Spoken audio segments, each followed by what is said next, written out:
بسم الله الرحمن الرحيم.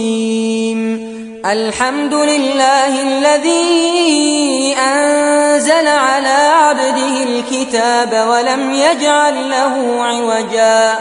قيما لينذر بأسا شديدا من لدنه ويبشر المؤمنين الذين يعملون الصالحات أن لهم أجرا حسنا ماكثين فيه أبدا وينذر الذين قالوا اتخذ الله ولدا ما لهم به من علم ولا لآبائهم كبرت كلمة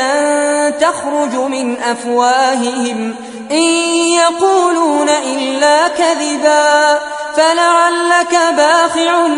نفسك على آثارهم إن لم يؤمنوا بهذا الحديث أسفا إنا جعلنا ما على الأرض زينة لها لنبلوهم أيهم أحسن عملا وإنا لجاعلون ما عليها صعيدا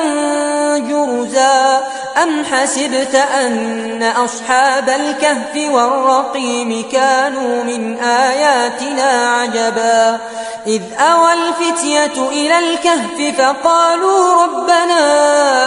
آتنا من لدنك رحمة وهيئ لنا من أمرنا رشدا